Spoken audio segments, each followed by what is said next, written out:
the one drinking beer. I'm just water. 2 touchdowns a game? Yes, in the game. You're tripping. How high? No, Greatest Super Bowl time. I don't know what we're doing in that front office, man. Twiddling our fucking dick. Ryan, I just need you to drink this. Wide receiver trivia. That's what she said. Upset. Are those crutches? You can see Ryan's crutches in the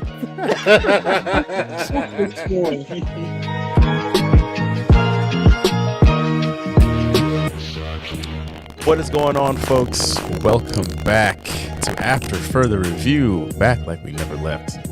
Episode 209. I am your co-host, Jalen Brown. And I am your other co-host, Malin Dennis. Good to be back. I'm your other great co-host, Lester. Folks, finally got us. Took an act of God to keep us down for 1 week. But What a week.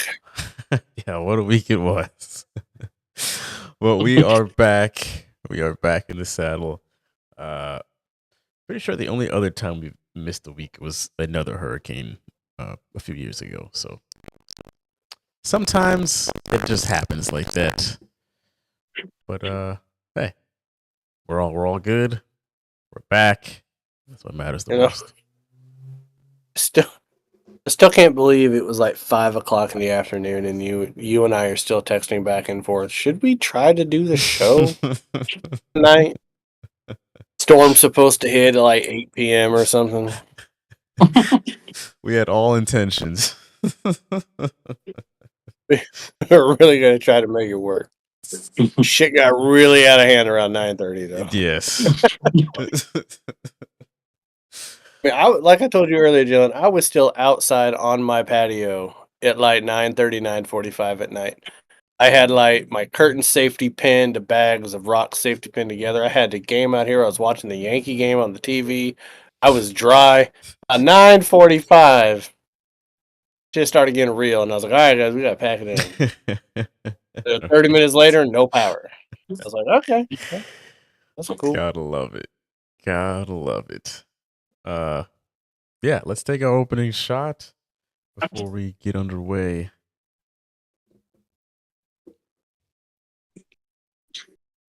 Esther, you disappointed. Hot chocolate, guys. Jesus Christ.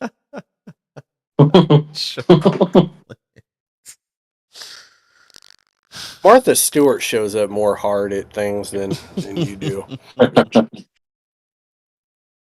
No doubt. Sorry, Jalen. I shouldn't have said that when you were taking your shit. And, he said hot chocolate. This man. 'Tis the season. I love you, Ness. Yeah, I'm wearing a sweatshirt tonight, man. It got started getting a little chilly out here. Yeah, it is. It's nice. All right, folks, if you're new to the show, we are actually an NFL and NBA podcast, not a cooking show or a weather show. But man. we do the show every Wednesday night live on YouTube, 9:30 p.m. Eastern time. So if you want to tune in live instead of just watching the recording or listening to the recording on Spotify, come on in, join the live chat, and we'd love to have you weigh in real time as we talk about what's going on in the NFL. So we're going to start off with a recap of week 6 in the NFL. And let's get in with the first game here, which was the Lions and the Cowboys, where the Lions completely just obliterated the Cowboys in Dallas. Final score of 47-9.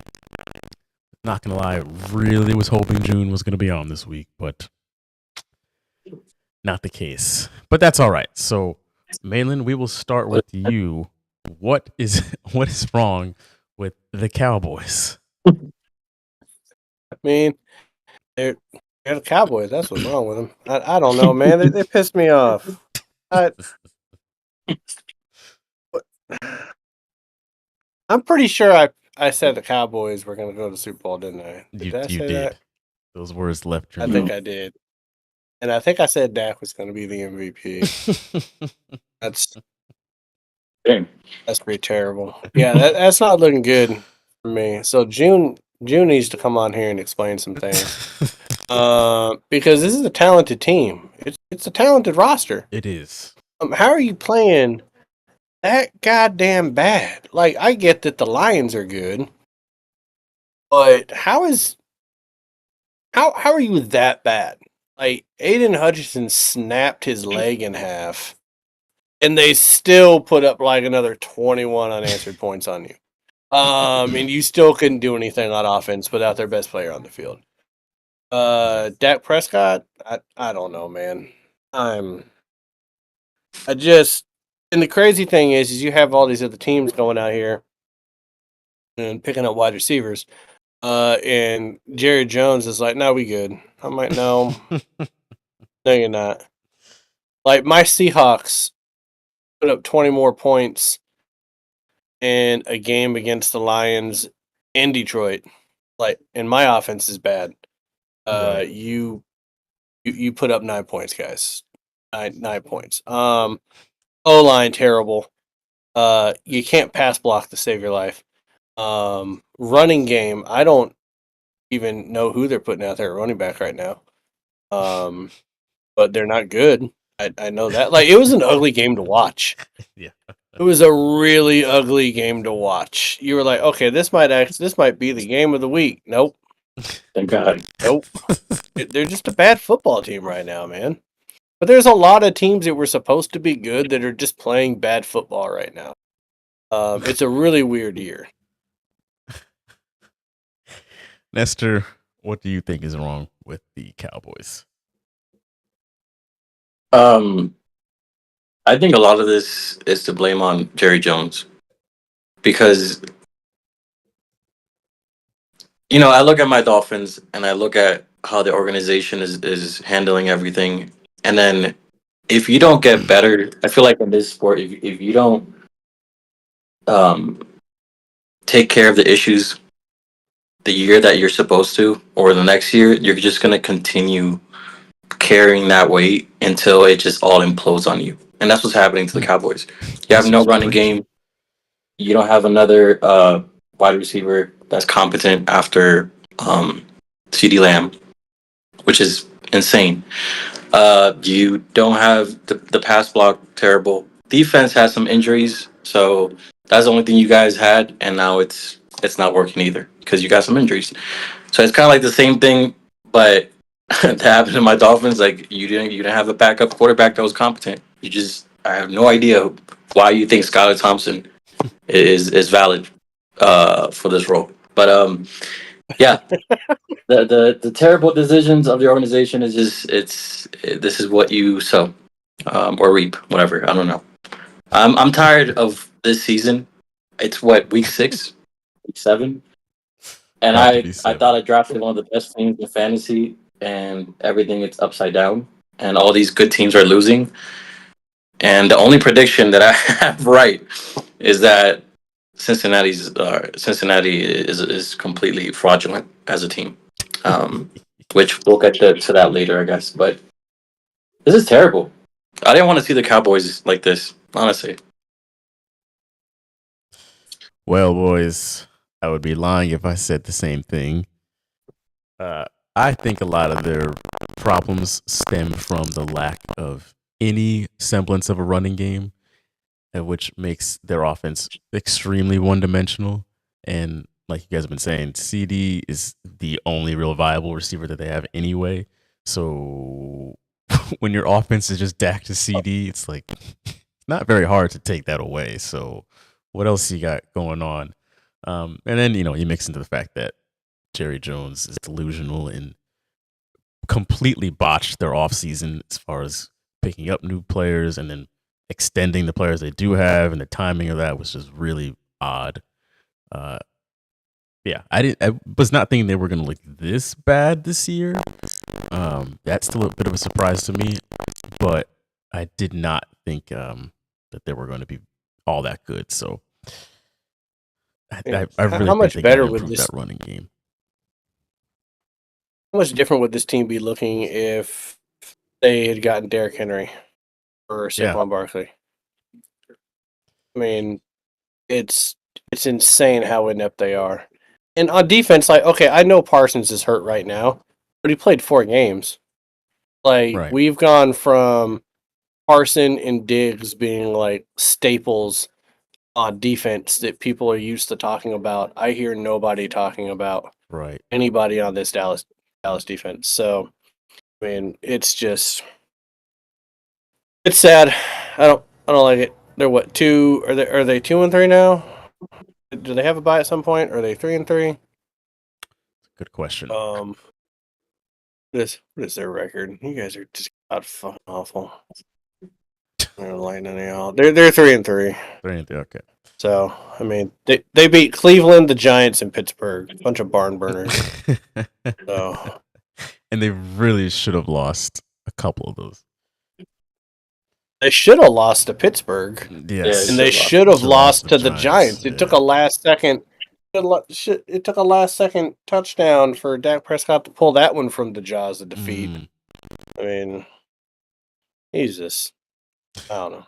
They could easily be like 1-5 right now. Yes. All right, let's move on to the next game. This is the Monday night one. The Bills taking down the Jets 23-20 in a very New York Jet game. It's funny to me. All the Jets games this year have always seemed to go on like the same way. Like once you've seen one Jet game this year, you basically have seen them all. But my question to you guys is, why can't the Jets actually beat a good team? Malin, we'll start with you. It's not a good team. At least they're not a well-coached team. And they're not a well-coached team because I think of Aaron Rodgers. I think when you have one player that is seemingly uncoachable, then I think all the other players follow suit. There's such a lack of leadership there, I feel. It feels more about him than it ever did in Green Bay, and it felt a lot like it was all him in Green Bay. So that's actually kind of astounding. He could one-up himself in New York. But yeah, I mean, the offensive line is terrible for the Jets. So you could have Breece Hall, you could have Garrett Wilson, you could have Lazard. Now they have, Davante Adams. We'll talk about that in a little bit. Defensively, it's kind of like the Cowboys. They have all these players on defense, but you don't hear anyone talking about them by name. And I just think that there's been a lot of conflict within the locker room and the coaching staff that had to do with Saleh and Aaron Rodgers and all this beef and him defending Nathaniel Hackett. And when you have that type of conflict, it doesn't equate to wins and losses most times. Now, it can turn around if you can fix the problem. Back in 2014, the Seahawks were coming off of their Super Bowl win, and they were 2-3 after 5 weeks, and then they let go of Percy Harvin because he was a cancer in the locker room and nobody could get along with him, and he was sowing discord all over the place. So I'm not saying that, hey, get rid of Aaron Rodgers because he's sowing discord. I'm saying that you gave him someone he really likes in Davante Adams. And maybe they can turn it around, but they've just been poorly coached. And you know what? Zerline, damn, man. Damn. You can miss one off the goalpost. You hit the goalpost a second time. I think you're trying to do it. So I know there was wind, but shit. Like, damn. Crazy game. Nestor. Yeah, they can't beat winning teams because they're just badly coached. They have a bad O line, and it's not a bringing in some players, some great players, is not gonna immediately solve those issues. So they're not addressing the right issues, and Aaron Rodgers can only do so much. So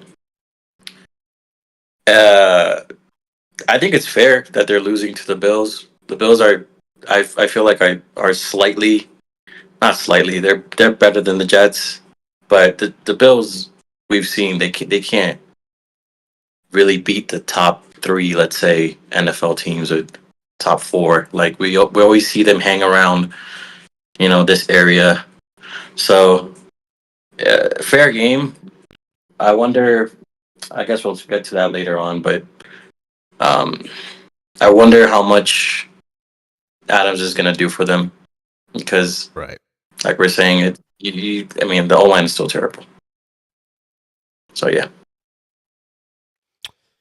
I think that they cannot beat good teams, generally speaking, like Malin said, because they're not great themselves. But more specifically, I really think it is an Aaron Rodgers problem because how did this a largely same team last year was winning about the same amount of games last year, and he wasn't even playing.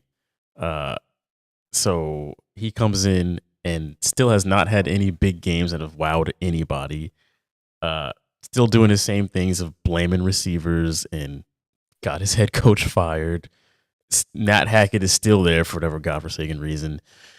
And they just don't. The whole team just looks discombobulated, and it almost seems like that, like when you were in grade school and they have that one kid who's just, the one bad apple out of the bunch who just runs the entire class, and it's like the teacher can't seem to figure out what the hell to do with them. That's what the Jets feel like, and they're just kind of stuck with him at this point. So I don't know. To bring in Davante Adams, we'll get to that later, but I don't see how that's going to make any big difference. I just think it's an Aaron Rodgers problem. I'm sorry. The picks late in games, these past few games, it's very telling. He's not as good as he was a few years ago. Hard to take a team seriously when you lose to the Broncos 10-9, and then you subsequently lose more in a row after that. Isn't that what they Right, did? because the Yeah, only lost to the two Vikings and the Bills. the only two quarterbacks he's beaten are Will Levis and Jacoby Brissett. That's it. Yeah. Well, Bo Nix. Bo Nix. Yeah, Bo Nix, Jacoby Brissett, and Will Levis. That's Well, they didn't beat Bo Nix. They lost. that's to a the defunct Broncos. league. Oh yeah, they lost him. But yeah, that is a defunct NFL league if those are Pro Bowl Right. quarterbacks. Don't get any viewership on that.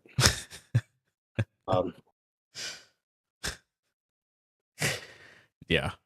So we'll touch on the Jets again in the next segment here with the news. But last recap game is Baltimore and Cincinnati. This an actual great game. Went to overtime. 41, or I'm sorry, I'm getting this wrong. This was not last week. That was the week before. You put it in here for us to talk about. I've meant to put in the Ravens and the Commanders. I'm sorry. Yes, that's what I thought you were going to do, so we can talk about that one. Yes, but the Ravens beat the Commanders.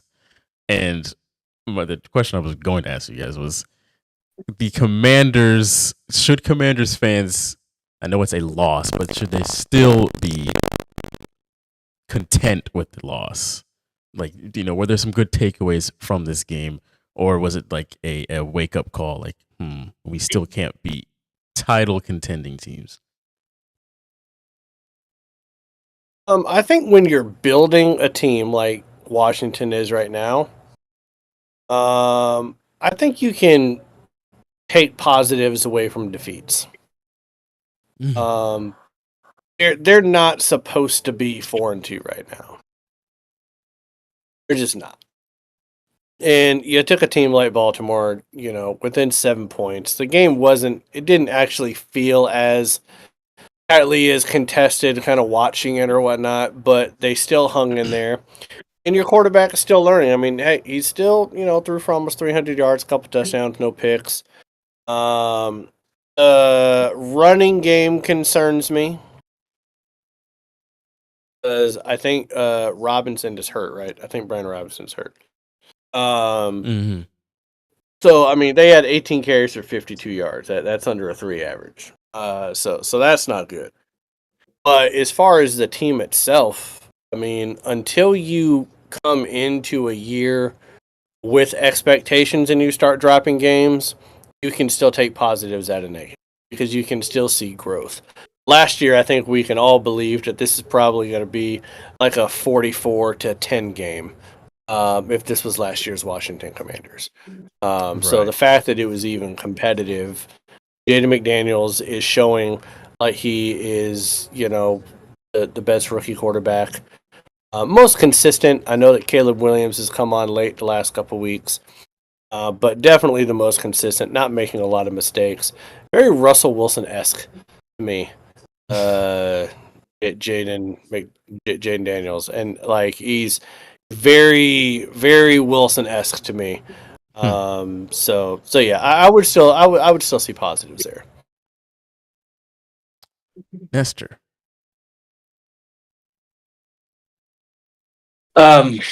Yeah, I second all of that. They just need some time. They can only rely on Austin Eckler so much. So I think they're right on track. I would have never guessed that at this point in the season, the Commanders would be better than my Miami Dolphins. What in the world would it? Do you need a couch to lay on and we just talk about the Dolphins for a couple hours? How insane is that? That's actually pretty insane. What we need. I mean, I think Washington has already gotten as many wins as any of us said that they would get for the year. They have. So yeah, I don't think any of us had them over 4 wins, maybe 5. And here they are, right. already there. Esther, you need something more than hot chocolate, man. You need. I know. This was not the week for hot chocolate. He needs a dolphin, a Tua, and a hug. That's what he needs. Yeah, I think there are definitely some good takeaways. They did not get blown out. This is a one possession game here at the end. And Jaden Daniels is still showing that every game he's improving, which I think that's the biggest upside that you want to see as a Commanders fan. Like you said, Malin Bryden Robinson's still out, so they're relying on a older Austin Eckler to carry the running game. It's like, okay, we were not going to win this game, probably even if healthy, but it's good to see that they're trending in the right direction, and I think that Commanders fans should still feel optimistic about winning this whole division. To be honest, like if things keep trending in the same direction, because the Giants are the Giants. The Cowboys, if they still can't get it figured out, which nothing is pointing to that, and if the Eagles can't get out of their own way, this is their division to lose. So I'd say kudos to the Commanders, even in this loss, because it's still good stuff. I would also like to point out my boy Bobby Wagner. Second game in 3 games with over 10 tackles. Still at his age. Wow. He's always been overlooked. No one's talking about Bobby Wagner. He would be one of the top 5 in tackles if he didn't miss the first week with an injury. So Bobby Wagner's still doing his thing in the NFL. But Dan Quinn, I'm sure June loves that. Old defensive court. Bet he wishes he had Dan Quinn right now. He probably dreams about Dan Quinn. We know he dreams about Kellen Moore. That's his nightmare. Just Kellen Moore. All right. That will do it for the recap for this week. We are going to go to a break. On the other side here, we've got some news with the Davante Adams and Amari Cooper trade. And then we've, of course, got our Ride or Die in 5 coming back at you because you missed a week. So don't worry, folks. We'll get that money back in your pocket this week. All right. We're going to go on a break. We're back in about 10 minutes.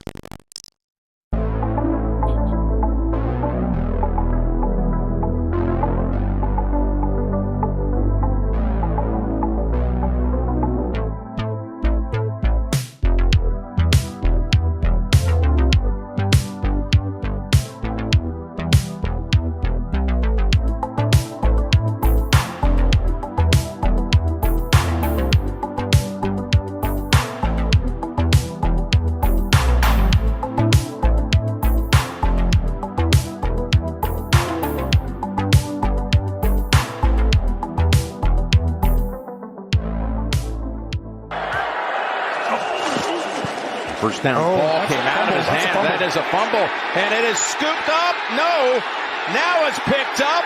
Still on his feet is Mack, and Khalil Mack to the 11-yard line.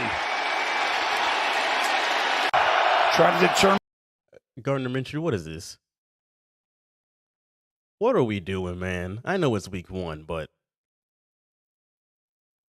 I could have done that. Two big trades in the NFL today. Amari Cooper to the Bills. Davante Adams officially a New York Jet. Which one of these two trades do you think is the bigger deal? I think it's Amari Cooper going to the Bills without a doubt. Amari is still one of those guys that gets slept on. Been in Cleveland the past several years, and obviously Cleveland's been pretty bad the past several years. But he's still a stud, and you know he's very happy to get out of that mess in Cleveland and go to a title contending team with Josh Allen throwing him the ball. You know Josh Allen's got to be happy. Amari Cooper's going to be a very big deal for Buffalo. Now, moving on to the Jets. I'm sorry, but I don't see it. Don't get me wrong, they're better off having Davante Adams. Like, is he suddenly going to be the U-turn this team needs? No. I don't know. It just seems like it's kind of rehashing the same series of events for Davante Adams. Hell, well, that's the end of our walk. But hey, best of luck to Davante Adams. He got out of a bad offense, and now he's into a reality TV show. What do you guys think? Which team is going to be better off with their new wide receiver? Leave a comment below. Stepping back, and he's going deep. He's caught Hill for race, driving. That is 6. Oh, it's a goal. By 10 a.m., they had his hand behind his back, and at 3 a.m., got a celebration going with his hand behind his back.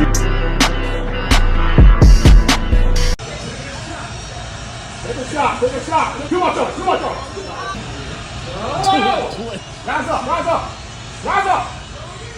Oh! Come on, let's go. Somebody got to win. Who wants it?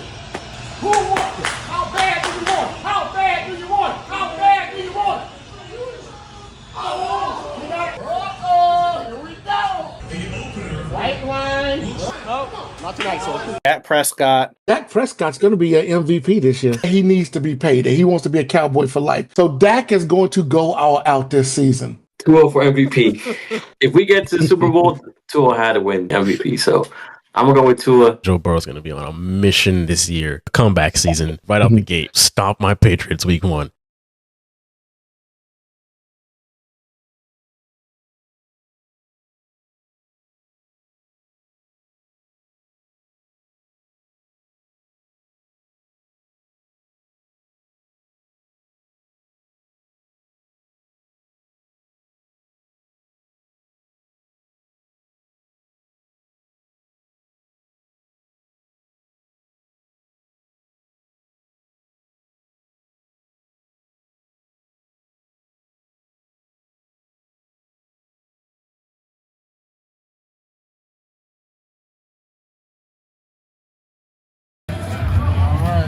Yo, Belichick. Last pick. What's up, guys? We are here at a Bucks creamsicle event. I don't know exactly how to describe this. The Bucks are putting on this event here for all their fans at Armature Works, and we're trying to figure out how to get people to pick our draft order for our fantasy league. We're going to ask random people to pick a team name, out of this bowl, minus the marker. I've already been picked, 12th pick in our draft. We're about to find out who else is going next at number 11. So let's see what we can get into. Brand new bitch, got some brand new friends, got a brand new bag, got some brand new bands, got a brand new key, that's a brand new Benz, got a brand new watch, skeleton, beady, that's a bust down, shawty get down, shawty come around, shawty know, ain't a nigga I trust, I hit a hole in your gut, but this ain't rush, going too fast, what the fuck? Yeah, we gone. Yeah, slack gotta fuck up first. Ladies, do you mind just picking a name for us? We're trying to decide our fantasy drafts. Sure. What does that mean? My balls in your beer? My balls in your beer is number 11. Terrible friends, I'm sorry. Malin, that's all you. Thank you, ladies. Number 11. That's only right. Do you mind just picking a name to see who goes next? Sure. Team Johnson. Team Johnson. Thanks, man. Appreciate That's it. more team. That's it. Thank you. Thank you, Azan. Son. We're just trying to decide the order for our fantasy draft. Do you mind? All right. This was the first region. Find somebody that It's like they know a little bit about football. I know. Oh, your draft. Or Yeah. All right, what number is this? This is number 9, I think. This is KU Colts. KU Colts at 9. Appreciate it, man. Colts. Shout out to Kevin. All right. I really thought before the season started that this team was not going to be good. Let me give the Bills their flowers. This is a tough football team, so they're clearly showing that they have a very good shot of winning the division again. Moving over to the Dolphins, it did not look good. Obviously, he was able to walk off the field, but dog, slide. He had the first down. I don't know what it is about him taking hits. You would think he would have learned his lesson from 2022. No, the game itself, that was awful. The Bills are showing that they still own the Dolphins, and the Dolphins still look just like the breakdancers. Like, they're not a tough team like, say, the Bills. I have no confidence in the Dolphins anymore. I know it's only week 2. I doubt when it gets cold, they're going to be able to go to a cold weather city and win. When they play a tough team that plays bully ball like Buffalo did to them and force Tua to throw everything just underneath and force them to run the ball. They can't stick to it. They're not going to win a game by doing that. Those 3 interceptions were awful. The first one was like, all right, kind of bobbled around a bit, but the other 2 was, come on. Patriots fans, we better be happy that Drake May did not get to start, because he would be dead by now. They're going to get him killed. They're going to get Brissett killed out there. We're at our 3rd string at certain spots in the O-line. It's bad, man. It's so bad. Dudes are just going down left and right on both sides of the ball. We thought the O-line was trash in training camp. We thought right. I know people are saying we need to trade and get an O-lineman. What does it matter at this point, man? You go get one new O-lineman that's going to suck? No, we need seemingly a whole new offensive line at this point. Hey, we got that upset in week 1, that little fluke win. We better take that little win and go right into next year's draft. Travis Hunter, baby, let's go. Jets fans, y'all got to be sick. Bo Nix threw for 60 yards. And he won the game. At halftime, they had negative passing yards. And he finished the game with 60 yards, and they beat Aaron Rodgers. Sickening. Denver was awful on 3rd down. They were 3 of 14 on 3rd down. Are you kidding me? You converted 3 third downs, and you won an NFL game. Jets were even worse, 4 for 17. Yo, this Jets team, man, awful, terrible. We are a quarter of the way through the NFL season, which is crazy to say, but that means it's time to play the 3-word game. Down in the comments below, leave the name of your team and 3 words to describe how you feel about them after week 4. You can use me as an example. I am a Patriots fan. My 3 words, trash offensive line. You want to say it again in case you didn't know. Trash offensive line. Leave your team name and your 3 words to describe them in the comments below. We stopped pretending that he's even a top 15 quarterback at this point. Damn. He played one good half of football the year they went to the Super Bowl. He was garbage before it, and he was garbage after the Super Bowl. He had a bad year last year. He was terrible now. I would not disagree with this. I mean, we saw that. No, we saw that first quarter.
Welcome back, folks. Welcome back to the second half of your favorite show on the internet.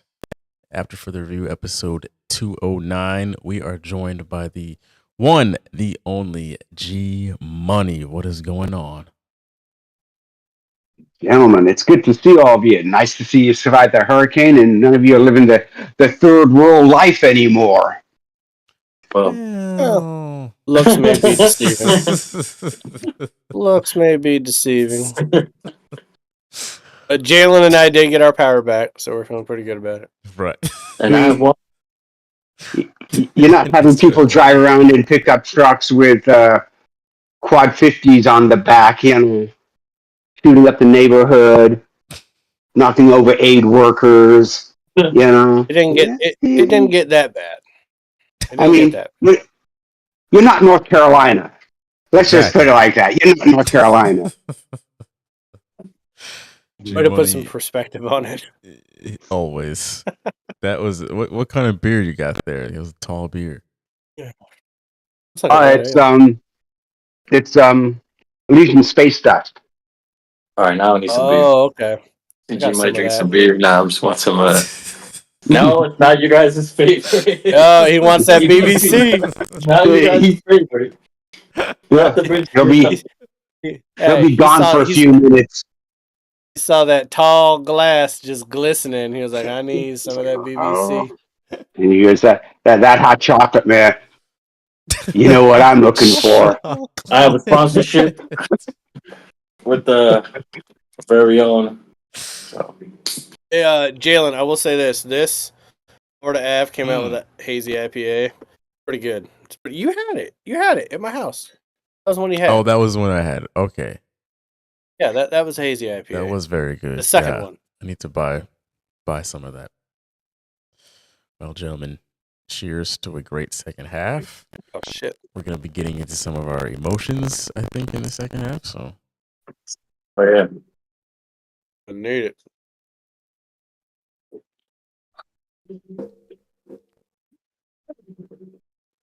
all right.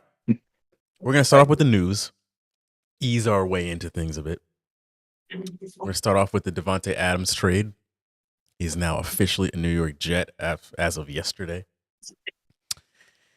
Yeah, I mean, he clearly wanted out, and he got his way out. And now Aaron Rodgers has another former teammate of his on the Jets. I think the funniest comment I saw was, crazy how a change in venue can cure a hamstring injury. Yes. 100% healthy. But what'd you guys think about No. this move? It's that flight from the west to the east coast that cured that hammy. That's right. It'll do that. Yeah, as you all said earlier on the show, can't block. I mean, he can't play O-line. That's where they really need the help. And how do you think Garrett Wilson feels now? It's like, okay. Now I'm what, number 2? Number 3? I'm like, will it help? Might help him win a game. Maybe 2. But overall, like, this is the thing that's going to take them to he's going to take them to the playoffs? No, not at all. The Jets just aren't a good team. They should be. Their defense should be stellar. The offense should have been a little bit better because they went out and tried to get O-linemen. Granted, they were probably not the best O-linemen, but they were better than what they had. But no, this is not what's going to push them over the top. It's, like I said, they could win 1 or 2 more games with him. And he could have a game that's really good. But you got to give Aaron Rodgers enough time to throw the ball deep. And if we've all been watching the games, most of his throws, except for that Hail Mary and the interception at the end of the game, were all slants, 7-yard slants and bubble screens. That's what he was throwing. That was it. How many times did you see him put the ball up 30, 40 yards down the field? No, I mean, so maybe he does that a couple times a game, but it's not like it was when they were both in Green Bay. Yeah, I'll go real quick here. I completely agree. I think that this maybe wins them a game or 2 more, but that's it. There was no point of me watching the Jets this year and thinking, man, they just need more weapons on offense. Like, that's not really their problem. Yeah, I don't see it. And Davante Adams, Didn't you already learn by chasing one quarterback to want to go play with him again? But it's neither here nor there. Malin, what did you think? I think it was a little bit more desperation versus out of need. I think what maybe the Jets are trying to do is to try to get Aaron Rodgers to come back for another year. Thinking if they get the right head coach, if you get the right this or that, they have Aaron Rodgers, maybe they'll get like a one Brett Favre swan song type of season out of him. I think doing Davante Adams definitely puts the idea of Aaron Rodgers coming back for another year. I'm not sure that Davante Adams does this trade if he doesn't kind of have some sort of assurances that he's going to be playing more than 10 games with Aaron Rodgers. Does that make sense? Yeah. As far as wins and losses this year, I don't think it does anything to make them a title contender. But in the AFC, there's only 5 teams with a winning record right now. There's a couple teams at 300. Some of these teams with a winning record are going to fall off. Some of these teams with losing records are at 500 going to do a little bit better. I mean, it's kind of wide open at this point on, you know, those 2 wild card spots. So, I mean, I wouldn't put it past them to be able to pull something together sometime at the end of the year. Like you said, they were winning games despite of having Zach Wilson. I'm just looking at the AFC, and there's some teams that just I don't think they're going to get it together. You know, like Cincinnati, I don't think they're going to get it together. I don't really think Pittsburgh is really a true 4-2 team. You know, Indy's 3-3. They're fool's gold. The Chargers. I mean, shit. Harbaugh almost had a heart attack on the sidelines on Sunday. Has some heart arrhythmia thing going on there. So he's already stressing him the fuck out. So I don't know. I think it's possible they could be like a one and done wild card team. It's possible, but is that going to spring load to them anything in the future? They would have to seriously deal with that O line and D line for that to be able to happen. Go ahead, Nestor. Yeah, I agree. They could be a wild card team, and that's about it. Because I just don't believe in that O line, and I could easily see Davante Adams' first game just being an L. Like he does well, but they still lose, and it's just like, oh, we just recycle the same news all again. Like, you know, what are the Jets doing and all this circus? But yeah, like, who said it, Malin or was it you, Jalen? That I feel like he was just trying to get out of that horrible situation in Vegas. I mean, dude's probably so happy to get out of that situation because, yeah, you don't want Aiden O'Connell as your quarterback. So. And I will say that, listen, I know that we're thinking that, well, they didn't need more skilled people on the Jets, but Garrett Wilson leads the league in targets for a reason. Because Aaron Rodgers doesn't have the time to try to find a second and third option that's not really all that great. And he has a little bit of chemistry with Lazard. But if he has 2 options in Garrett and Adams that he can trust, maybe can get the ball away a little bit quicker. I don't know. I'm trying to sell it. I'm trying to be like Mike Greenberg right now. I'm trying to sell it is a good thing. I'm trying my best. We'll see what happens. You can't all just agree. Somebody's got to say something different. That's like saying marrying a stripper is a good idea. Oh, hey, it's you a know what? It terrible worked one. out for that guy, and it worked out for the guy in the Hangover movie, did it not? Stu. No, he didn't. Stu. He didn't marry her. He married that girl from Thailand. Oh, okay, that's true. Well, it still worked out for him. He got away from that bitch. How does Thailand? Thailand.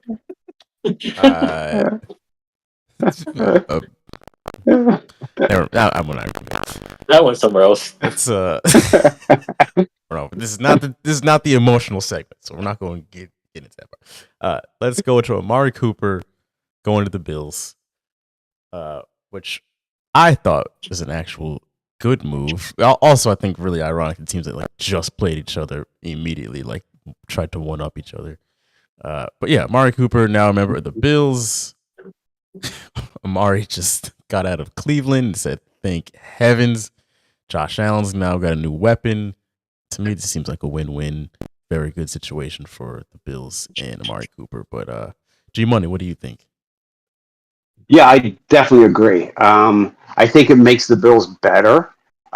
They've got a genuine, if not number one, then definitely like a 1B as far as receivers go. Too bad that Davante wanted to either play with Derek Carr or Aaron Rodgers, because that would have been freaking awesome for him to go to the Bills and actually have the opportunity to go in the playoffs and go deep into the playoffs. But yeah, I think it helps them out a lot more than the Davante Adams trade to the Jets. And it probably cost them a lot less too. Yep. Malin. I like the fit because Amari Cooper's unselfish. He doesn't like demand the touches. I think it's kind of funny because didn't Amari Cooper start with the Raiders? Mm-hmm. They got two former Raiders. Was it the Raiders? Yeah, that's right. Yeah, he did. I'm pretty sure he started with the Raiders. So we got two former Raiders now going to the AFC East on the same day. Both of them like, get me out where I'm at. I think it's really good for Josh Allen. Shakir and Coleman were doing their best. Curtis Samuel, like the three of them were doing their best, but you need somebody to create more open lanes for them. Some easier routes, more man to man for them. And you know what? Like, I don't know. This offense at 4-2, they're not winning pretty. But even the Chiefs at 5-0 have not been winning pretty. They're just good teams find ways to win games while you're still trying to figure things out. And the Buffalo Bills are still trying to figure things out without Stephon Diggs and what this offense looks like. And they're winning games while they're doing it. So I'm impressed. I thought they were going to do a little bit worse than what they've done so far. Nestor. Yeah, this is great for the Bills. Not so great if you have Khalil Shakir on your fantasy team, because now he's practically useless. So it's going to be a great fit. He has a great work ethic. Just puts in work, and I feel like it's going to be the complete opposite of the Stephon Diggs and Allen drama that we saw. It's going to work out great for them. I still hope they don't get far. I don't like the Bills, but Amari Cooper is great, man. He's awesome, dude. Yes, very, very slept on. I think this is going to help him get back to kind of, I guess, prominence, like when he was a Cowboy. Yeah, I mean, he's on a title contending team now, so. Yes, let's get into another bit of news. This is kind of old news at this point, but we didn't have the chance to talk about it last week. Saints have been without Derek Carr with a, an oblique injury. They've got Spencer Rattler out there at quarterback, which I guess you can say he's been serviceable. But they're going to be without Derek Carr for the next few weeks, it seems like. And I guess what I want to ask you guys is, do you think that Spencer Rattler is going to be able to hold down the fort for the next couple weeks? If you want to pull up the Saints schedule, that'd probably help. And then B, when Derek Carr does come back, do you think that the success that they were having with Derek Carr was fool's gold, just kind of early season wackiness, or do you think that like the Saints were actually pretty legit with Derek Carr at quarterback? And I am looking up their schedule as we speak. But G-Money, you can go ahead. Yeah, no, go ahead, you. Well, if they weren't winning with him, I mean, they won their first two games, right? And then they lost to Philadelphia, lost to Atlanta, lost to Kansas City, and that's when Derek Carr went out, if I'm not mistaken, and then got their asses handed to him by Tampa Bay. So I don't think it makes any difference. I mean, comes back, doesn't come back, comes back in 2 weeks, comes back in 4 weeks. Spencer Rattler is going to be Spencer Rattler. Let's see who they have. They have to play. Denver, Chargers, Carolina, Atlanta is their next four. Okay, so They Denver's lose all looking a four. little better. They could. I mean, Denver's looking a little Carolina better. doesn't have Young. That's right. They're starting Andy Dalton. Oh, yeah. So I They're mean, losing yeah, their four games. they could lose all 4 games. They'll definitely lose 2. They'll definitely lose 2 of those games. And they could lose a Denver game. They could possibly lose a Carolina game. So I don't see him keeping the. I mean, I guess if you say keeping the fort down, going 1-3, okay. But they're not going to go. They're probably not going to go 2-4, and they're definitely not going to go 3-1. And if anybody thinks they're going 4-0, we need to check what you're doing because that's just someone smoking some damn good ganja. I'll say this, and I'm going to pull out the old Dennis Green quote. They are who we thought they were. When I say that, none of us had the Saints win a lot of games this year. We were all really kind of shocked at them putting up over 40 points and holding their opponent under 20 the first 2 weeks of the year. But then when you look at it, it was Carolina and Dallas, and that doesn't really mean much. The issue is one, yeah, they weren't a great football team with Derek Carr. They were just hot in the beginning. But then, I mean, Rattler was the third string quarterback in the Kansas City game. It was actually Jake Haener that came in, who was the backup. They didn't like what they saw out of him. He was 2 for 7. Did nothing in that game. I think 20 yards in that fourth quarter. So then you put in Spencer Rattler. No one knows anything about him. No one has tape on him, really. He played a quarter and a half of decent football. And in the end of the game, we're 260 yards, 55% completion percentage, 1 touchdown, 2 terrible interceptions. Yeah, these defenses are all better, or all better than the Saints right now on defense. I mean, Denver's defense is good. Chargers' defense is good.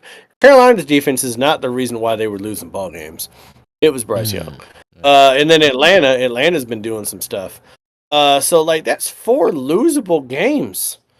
And these teams are going to have a full game of Spencer Rattler to look at in a regular season NFL game. Yeah. A scheme against him.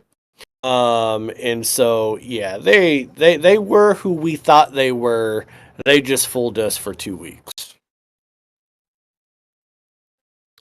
Nestor.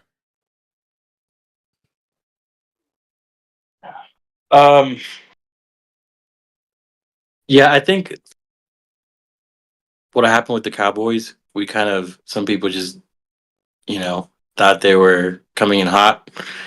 And it was just that the Cowboys are hot trash. So it was more of the Cowboys is completely dismantling and the Saints just looking great because of that. So they're not a great team. We kind of saw the last few games where Derek Carr being Derek Carr, he's just not in those moments where he's pressed a bit, just throws an interception, falls down, gets sacked, gets injured. Same story. So I wouldn't be surprised if Spencer Rattler isn't a terrible quarterback. He's not Skylar Thompson now, but he's competent to a certain degree. Unfortunately, Denver. I don't think they're going to beat Denver for one. Bo Nix is looking good, not looking bad. Defense is looking great. So I think they might lose 3 out of 4 of those games easily. So yeah. They weren't looking good with Derek Carr the last couple of weeks, and at least he was completing 70% of his passes. Rattler completed 55%. You're going down 15% completion percentage. That's what, like another 5 or 6 passes that are going to end a third down and you're going to have to punt somewhere. It's just not looking good for that team. Alvin Kamara's come back down to earth. Olave is out with in concussion protocol, so I mean, who you throwing to? I mean, Olave probably concussed himself. He probably went in the locker room and was like, "Fuck this." I might have a fucking concussion. I'm over here. That's a good segue. Sorry, before we get to that, Russell Wilson will be starting for the first time this season as a Steeler. They are playing the Jets on Sunday night. Yes. Yeah, which that sounds like a very good game. I love how the NFL, they just knew the Jets were going to be drama. So they're like every primetime game is the Jets. Yeah, so Russell Wilson against Aaron Rodgers. We've got a NFC Championship rematch from like fucking 2015 or something. This should be interesting. We got Russell Wilson making his debut as a Steeler, and we got Davante Adams making his debut as a Jet. What do you guys think with Russ being thrown back into the rotation as the Steelers are trying to get out of a mini funk here? I can honestly tell you one thing, Jalen. I feel like I am finally past my anger against Russell Wilson. I think I'm finally past it. Because when we were watching that game last week on Red Zone and you just see Russell Wilson on the sideline as the backup, like I actually felt bad for the guy. I had yet to really feel bad for him. Still angry the way he left Seattle. But I think I'm finally over my anger. I think that Mike Tomlin might be trying to... I think both teams are trying to get something from the past to win in the present. I think Mike Tomlin is trying to get some of that Russell Wilson primetime magic, who beat Aaron Rodgers with the Fail Mary in the NFC Championship game. And I think that the Jets are trying to get something out of Aaron Rodgers. At this point, I don't know what it is they're trying to get out of him. But I think it's going to be great TV. I'm not sure if it's going to be a great football game. But I think it's going to be great TV. So I wish that this was a game where we could have like the Manning cast. I think that'd be awesome. Get you a Marshawn Lynch on there as a guest, or Jordan Nelson, or something, and just have some fun. But it'll be good TV. I'm just not sure it's going to be a good game. Yeah, this is a very good way of putting it. G-Money. I was going to say this for the ride and die, but you know what? It's Battle of the Divas. That's what it is. Battle of the Divas. I can see that. I can see the banner right now. This is why it's on prime time. We got Russell Wilson, who basically wanted to cook. Forced his way out of Seattle, went to Denver. Didn't cook real well. In fact, ran out of propane real quick. Burnt everything. We got sent and got sent packing. You got Aaron Rodgers, who decided that it was time for him let's not forget that he got Mike McCarthy fired. And it didn't work real well with the new coach. So he decided, well, hell with this. I'm gone. I'm Aaron fucking Rodgers. I've won a Super Bowl. I'm an MVP. You're treating me wrong. Went to the Jets. Fucking 3 plays in his inaugural season with the Jets. He's out with an injury. Came back this year. Not looking that good. I mean, really, if you look at his stats and Justin Fields' stats, pretty damn similar. That's pretty sad. So having Russell, I think you look at Russell, and you're like, okay, he didn't actually do bad that first season with Sean Payton. His stats weren't that bad. But obviously, he and Sean did not get along like he thought they would, and they moved on. And I think is Tom trying to catch some of that old magic, probably.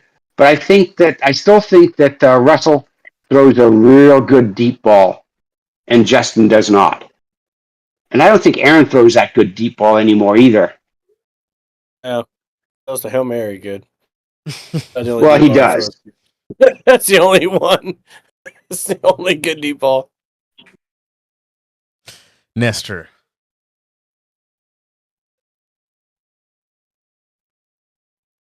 I think Nestor is frozen on our end. So he's really sad. Hold on. He is. Hey, there he is. Wait, no, he's gonna leave and he's come coming back. Maybe we're not gonna get him for this one. Right? There he is.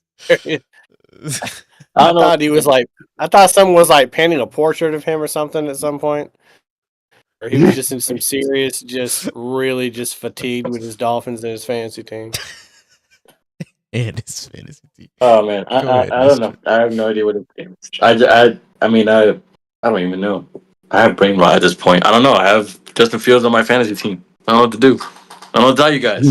I think Russell Wilson has a better IQ of the game than Justin Fields, obviously, but that's not saying much because Justin Fields is Justin Fields. So I feel like that defense has been coming through for him a lot and coaching. But he hasn't been doing bad either. I will say that. He's been targeting Pickens and he's been having some good chemistry with him. So there's that. So it'll be I guess exciting. It's not exciting. It's not going to be exciting. None of these weeks have been exciting. A nightmare. That's just so sad. We'll see how it goes. We played. You know what's weird? When was the last time a quarterback of a 4-2 team was benched for somebody else? Yeah, that's a good point. That's crazy. Very good point. That's the luxury the Steelers have right now. Exactly. Sure.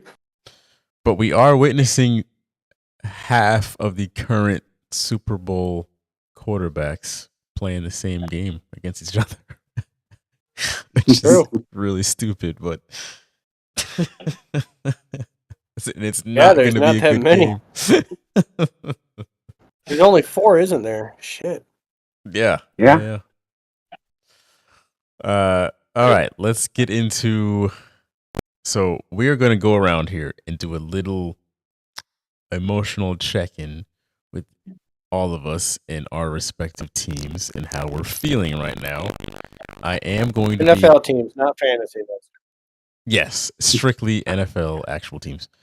I am going to be keeping a timer of 2 minutes on each soliloquy here. So let's not get out of hand. You can speak your piece, but let's like not get ridiculous. Would anybody like to volunteer to go first? The floor is yours, Nestor. Nestor needs to get something off his chest, Gary. He's hurting. I feel like I'm projecting through the Dolphins, but I'm not surprised at all. I mean, I am, but it's not that big of a surprise because Brian Flores is right. That's the first thing, and we just keep cradling. We just keep cradling this guy. We when he was healthy, we couldn't beat a winning team in Germany, in Florida, in damn Arrowhead, wherever that is. I don't know where that is on the map. It's not fun. It's not fun being a Dolphins fan. You look at Tampa; they've won. Ever since I moved to Tampa, they've won 2 Super Bowls. I might die. These motherfuckers are not going to win the damn Super Bowl. And Tampa's going to win 2 more by the time Like that's insane. Our organization is Velocity trash. Organization is trash. We need to fix that. We need to have an O line. That O line is scary. When we put our when we put Skylar Thompson there, like they almost cracked. I think they cracked his rib, and then whoever the hell came after that, who played for the Jets, he's worse somehow. How are you worse? Well, he's not as worse. He's not worse than Skylar, but they hurt him too.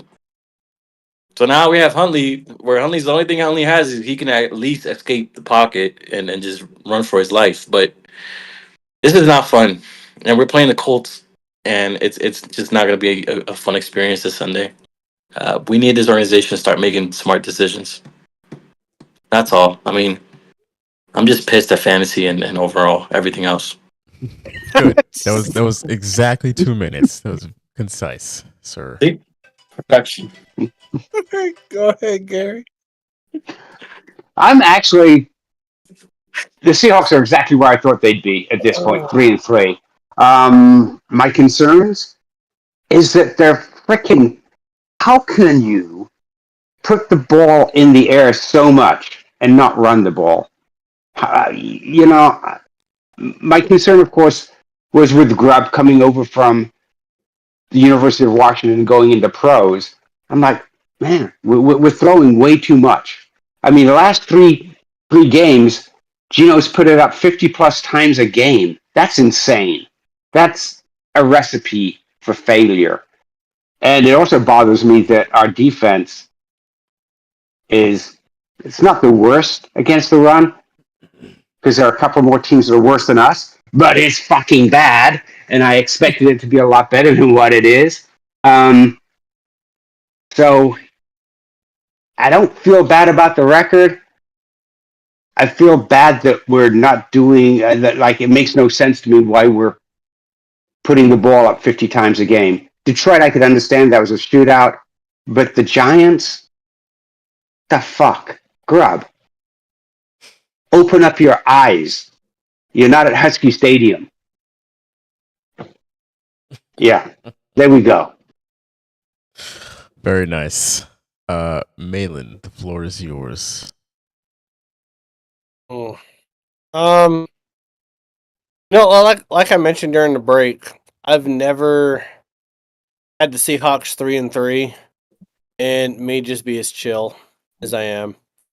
I get upset over the way we lose games because we're losing games that we have chances to win. Like we had chances to pounce on the 49ers in the fourth quarter, and we didn't do it. And so when you have opportunities to win and you don't win, that does suck. But like Gary, they're kind of who we expected them to be. I thought we'd be a little bit better against the run than we were. And if there's other teams that are worse against the run, I feel bad for those fan bases because it sucks when your defense is constantly facing like second and third. That's not fun. As far as the offense, I don't even know why we employ running backs at this point. I don't know why we have them. Like the way that Geno Smith will distribute the ball, he doesn't just target one wide receiver. Like he goes throughout his progressions with Metcalf and Lockett and Smith and Jigma. I like that, but like Gary said, he's throwing the ball too much. He leads the league in interceptions at 6. Not because he's just making terrible decisions all the time. He makes a lot of good decisions, but the O-line isn't protecting him. I think the O-line is 26th or 28th against the pass or pass blocking. He's having to get rid of the ball quick, step up in the pocket. The fact that we've even had to comment at sometimes that he's doing Russell Wilson-esque things means our offensive line is terrible. But we need to run the ball more. We need to stop abandoning the run so damn early. But other than that, we're 3-3. We're a game out of first place in our division. You can't really be angry at that. It's a good level-headed half a game, take. I think it's half a game actually, because I think we're tied with San Francisco, but they hold the tiebreaker against us because they. Oh, Patriots fans. I'm going to stay true to the 2 minutes here. Start the timer. Listen, I like the fact that Drake May went out there last week and had a decent showing. However, quarterback play is not the problem. Our offensive line is hot garbage. And it doesn't matter what the hell we do throughout the rest of the offense. Our offensive line is terrible. Gerard Mayo, I think the verdict is still kind of out there, and we probably won't ever really know this year. So people that are calling for his job, stop. Yeah, the offensive line is just bad. They can't protect anything. They couldn't protect military base, for God's sake. Like, they are just awful on getting anything done. Dudes are going down left and right, which I know is part of the problem because we've got second string, third string guys coming in, guys playing out of position. But even with all that being said, it's like, good God, I mean, we have cap space. We couldn't have figured something out to bring a new offensive lineman in, traded somebody. Like, it doesn't make any sense to me. The decision to put Drake May out there in the first place this early in the season is kind of boneheaded to me. I thought we would see him later on at some point, like once we got into the teens. But the fact that week 5 he was already in there is just bizarre to me. But I really don't have much more to say about this team than what the hell with the offensive line. So Travis Hunter, baby. I love how we're all having offensive line problems. Yeah. That's amazing. The way that I would liken our Seahawks offensive line is like taking a condom, poking a bunch of holes in it, going to Vegas and expecting not to come back with herpes. Like, that's just pretty much what Speaking of Vegas. I mean, you're gonna get what you get.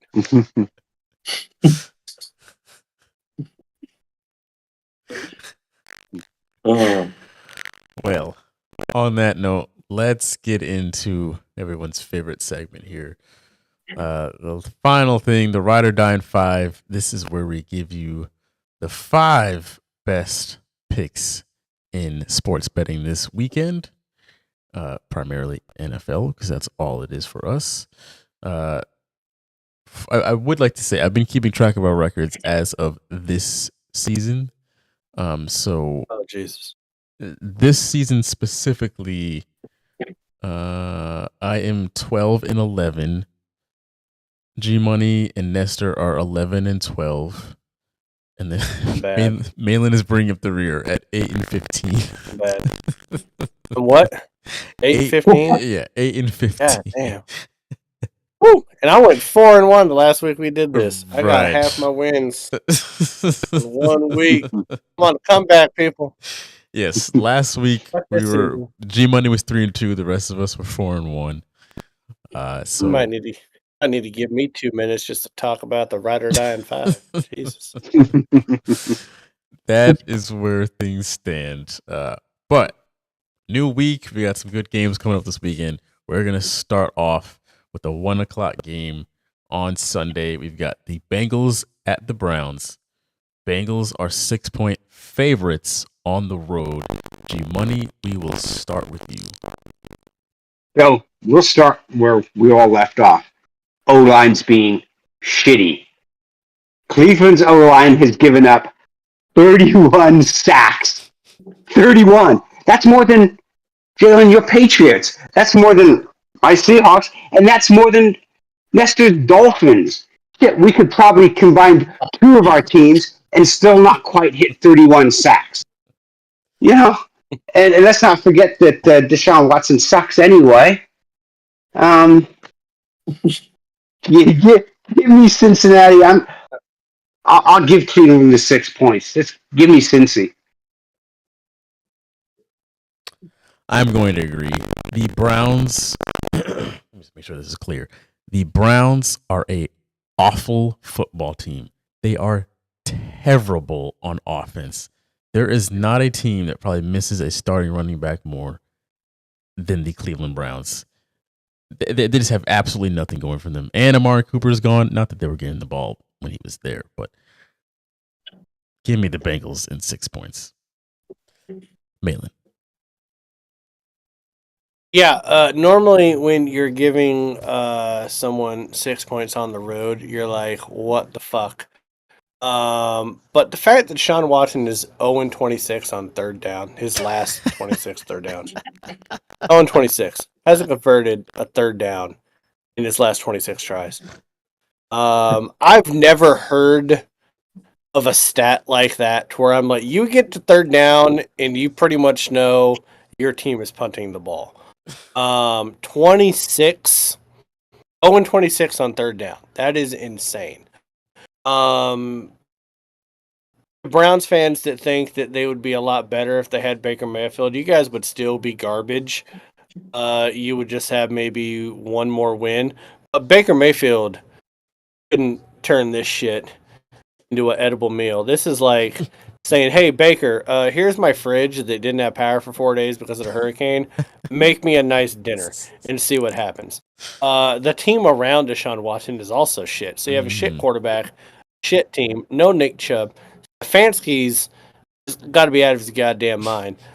How quickly did the window close on this Cleveland franchise as being like a viable team to do anything is just insane. Because all of us were like rooting for Cleveland to do something. And then they did something, and then of course in Cleveland fashion they fucked it up.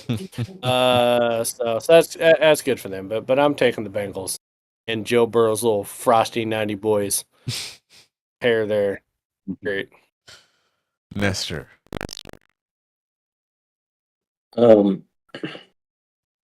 Yeah, Cincinnati has a great.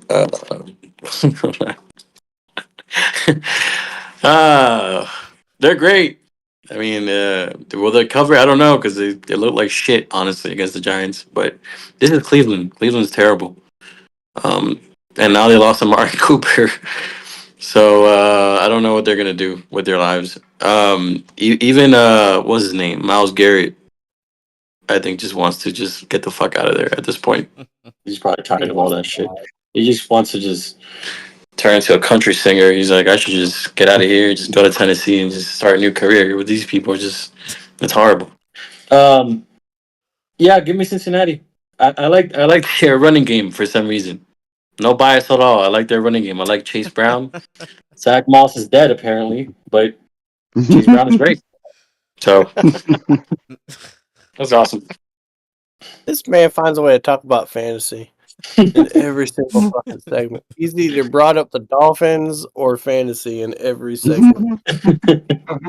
Every time he talks. He's a bitter man. He is hurt. There's a lot going on over there. Pain. There's a lot of pain. All right, next game also at 1:00. We've got Seattle at the Falcons. Falcons are 3-point favorites at home. I'm going to go first here. I am going to take the Falcons to cover the 3 points, folks. Right now, I just don't trust the Seahawks, especially with everything that was said a few minutes ago. The Falcons are kind of a hot and cold team, but at home they are keeping the customary 3 points. So in this instance, I'm just going to default to saying that the Falcons will cover the 3 here. So, Malin.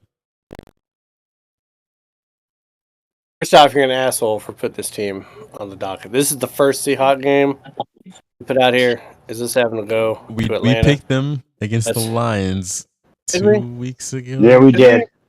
Oh, that's terrible. Yeah. That's terrible. I went down with that ship. So listen. Listen, Linda. I'm gonna bet my heart, not my mind, on this, and I'm going with Seattle. And here's the reason why. There's a couple truths to my thought here. Okay, Seattle is terrible against tight ends, but Atlanta is like Seattle, and they don't know how to use the tight end. Kirk Cousins only has a few really great games in him. He just had one a couple games ago. I think he's accurate, but I think that Atlanta's defense is suspect. I am believing in two things. One, that Ryan Grubb is actually going to run the goddamn ball this game. It is in my heart that I hope it happens. Two, that Byron Murphy comes back this week. He's been practicing all week. That should help. And you know what else Atlanta doesn't do? They don't run the football very much. They don't run against teams that they should run against either. Bijan Robinson is very underused. And so I'm banking on the Falcons being just as stubborn as my fucking Seahawks. And their stubbornness is going to end up playing into our strength a little bit. So I'm going to go ahead and take Seattle into 3 points. If we lose, I don't think it'll be more than a field goal. So, yeah. Here we go. Nestor.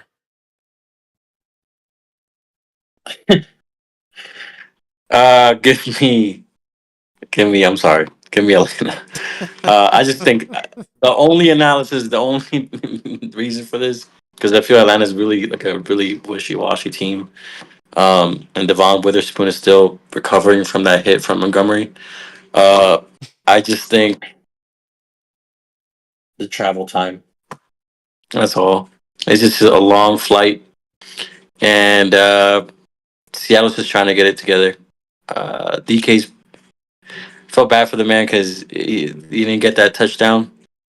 I feel bad for DK. I don't feel bad for DK. He's a monster. DK is the only wide receiver that's guaranteed to do an offensive pass interference every fucking game to negate a first down. He's the only one guaranteed to do it. In fact, if that's a prop bet, fucking bet it. That if the over-under is anything over 0.75, fucking bet it. DK on that parlay ban list. He's going to commit with Najee Harris offensive pass interference at some goddamn point in the game, and it's always at a bad spot. It's a bad spot.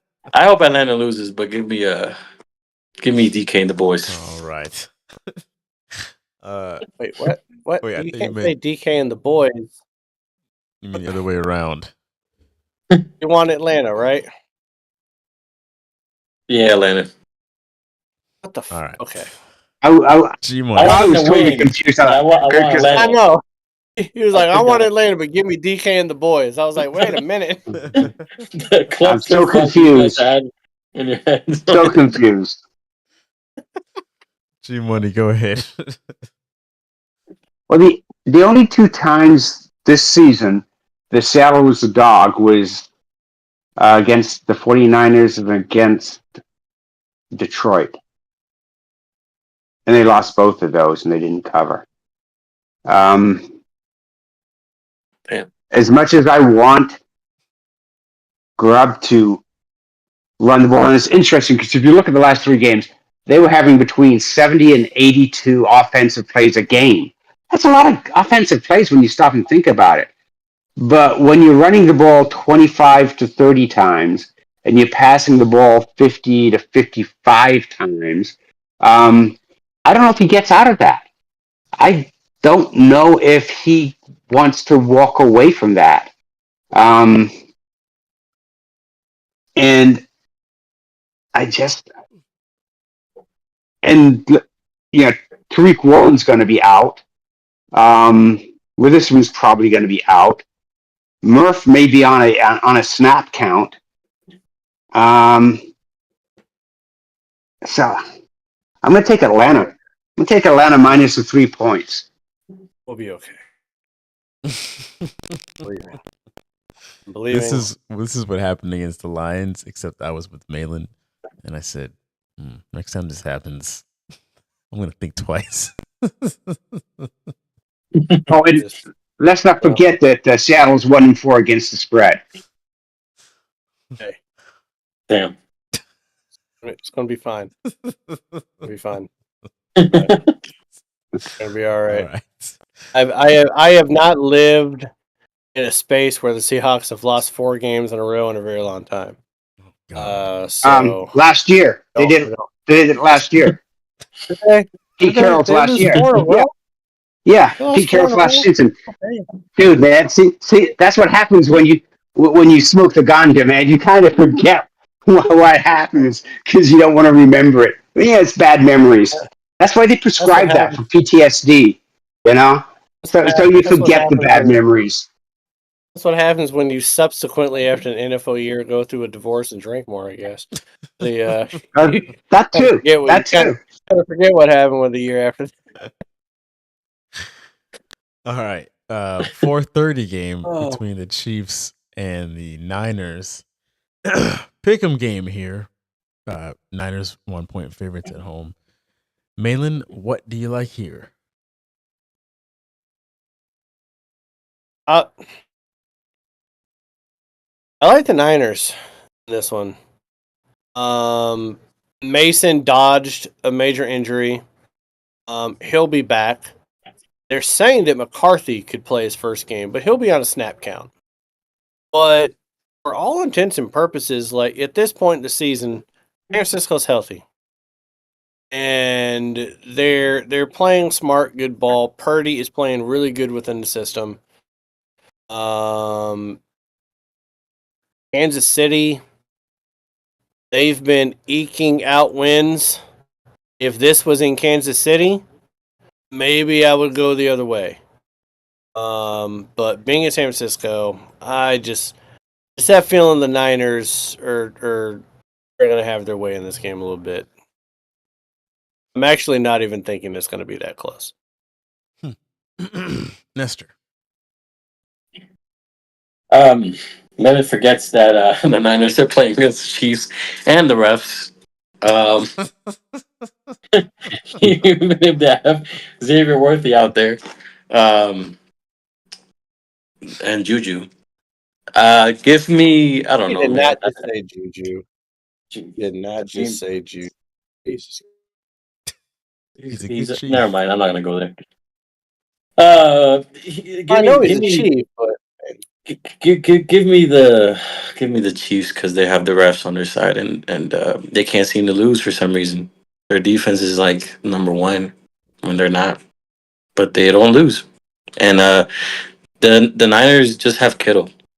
Hopefully Ayuk has a big game. Don't ask me why, but he's on your bench, so he probably will. Yeah. If you put him in the starting lineup, he's not going to. Start him, Mister. I just don't know. I want to take care of this ACL for a little bit longer, so hopefully the Chiefs win because I'm picking the Chiefs. I hate it. G Money. You got the Niners or the refs and the Chiefs? Well, everything you guys said is true. Kansas City plays close games, but they win them. They're 3-1-1 against the spread. The 49ers are 3-3. I don't think CMC's coming back this week, and I don't think I don't have faith in Brock Purdy.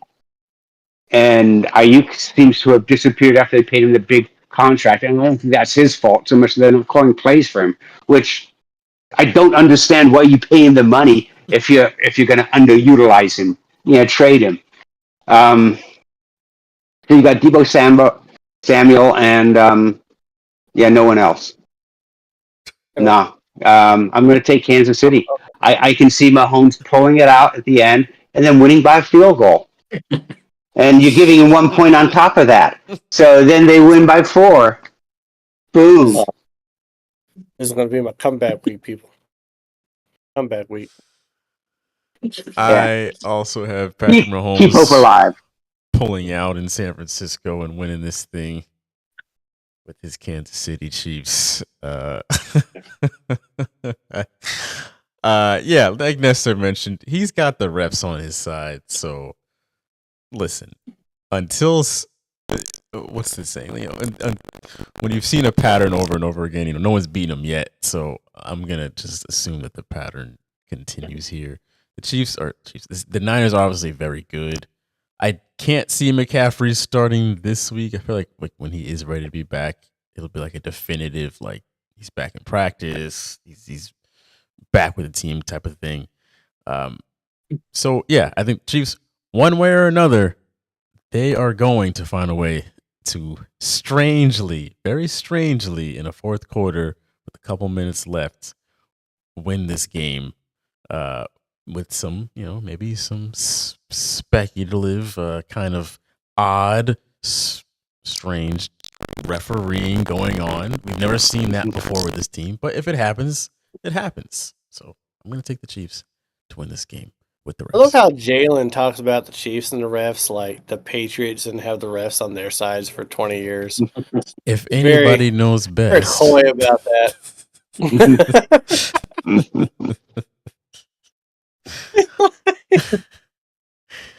So I love it. Let's go to the Sunday night game that we were kind of touching on earlier. We've got the Jets at the Steelers.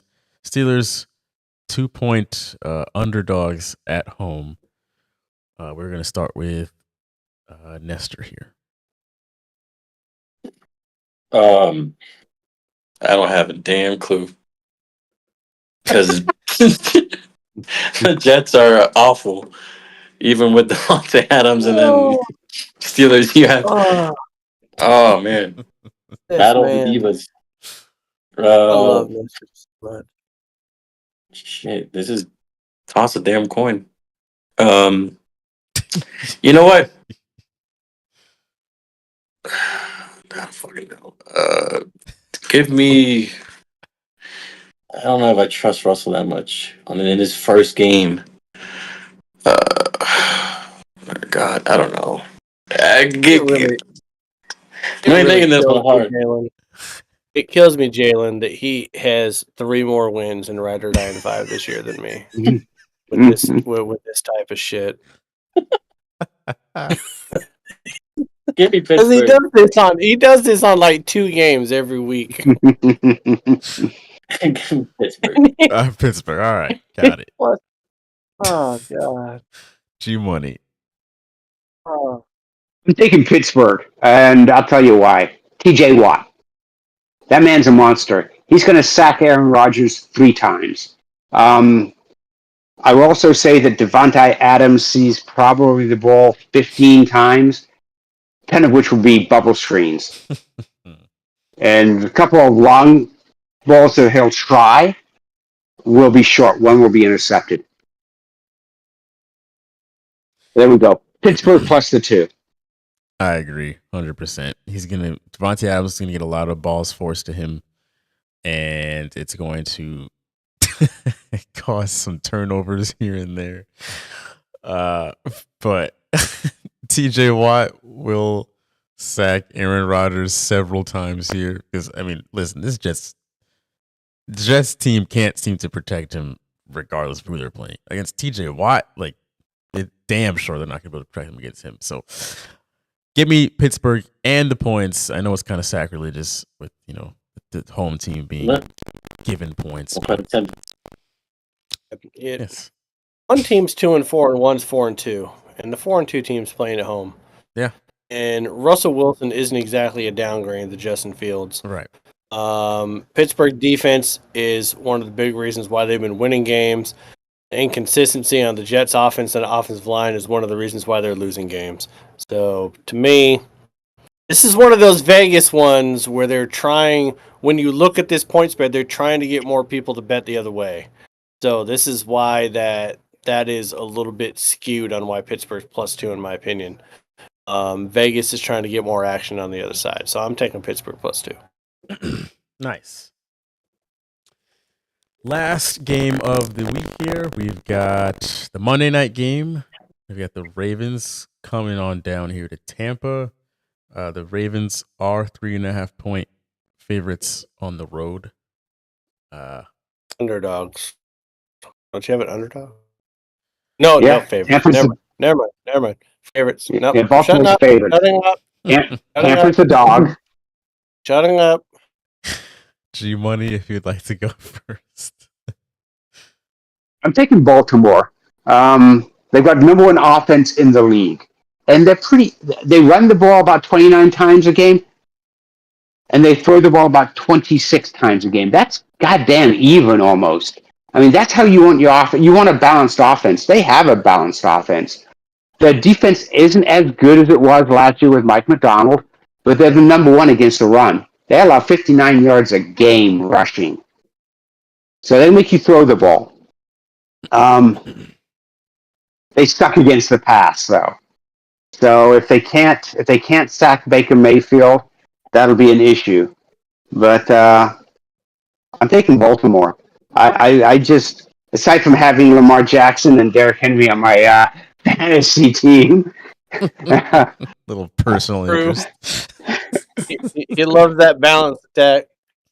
I love that balance attack. He gets 80% of their offense out of two players on fantasy. That's so true. So true. I mean, I average like 45, 50 points a week from those two, and sometimes more. So, but no, I mean, I just don't see right now Tampa beating them. I think Baltimore's that good. I will go next here. I am going to take Tampa and the points.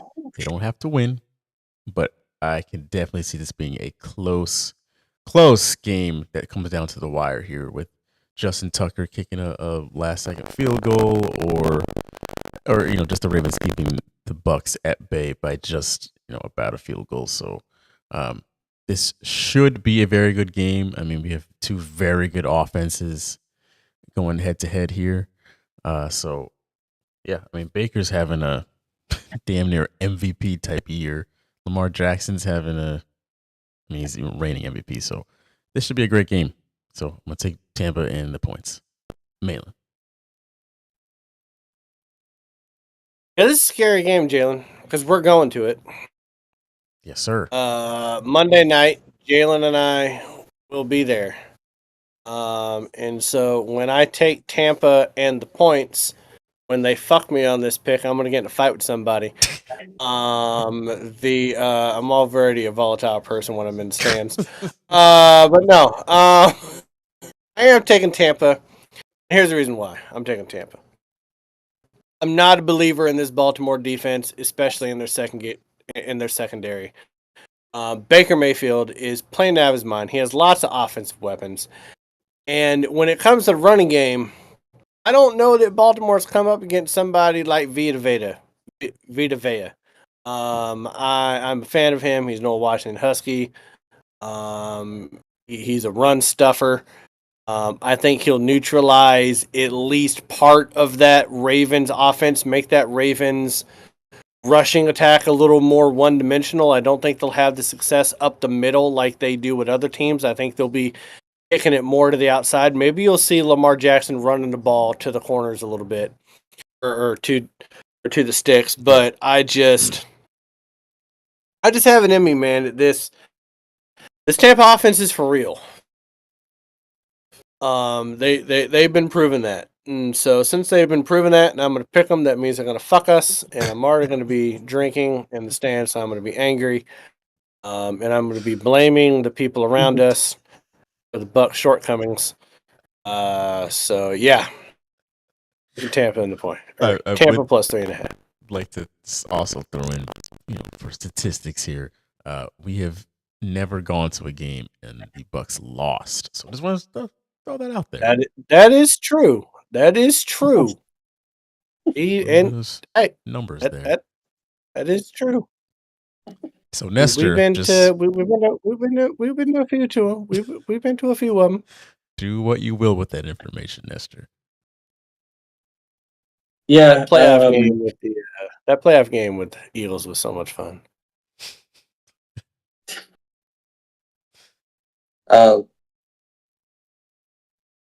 Yeah.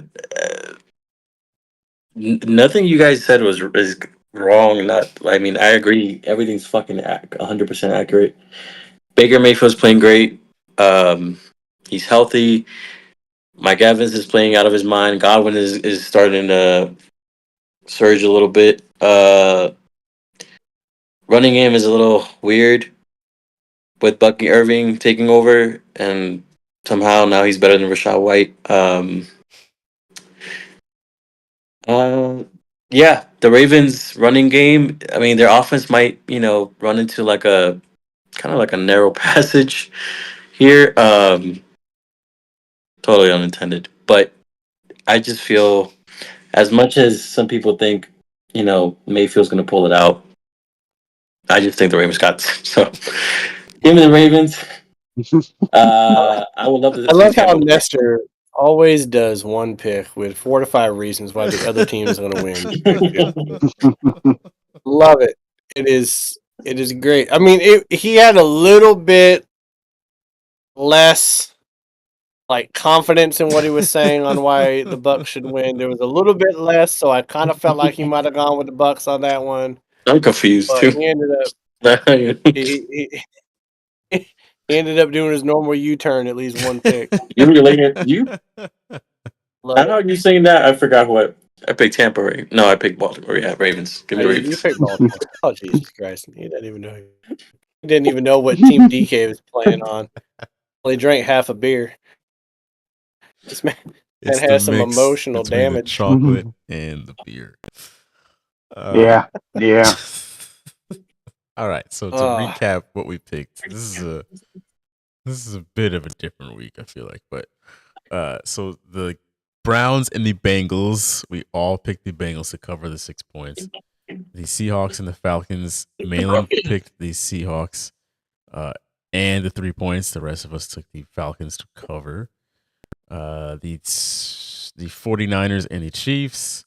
Malin took the Niners. The rest of us took the Chiefs. We all are taking the Steelers to cover 2 points against the Jets.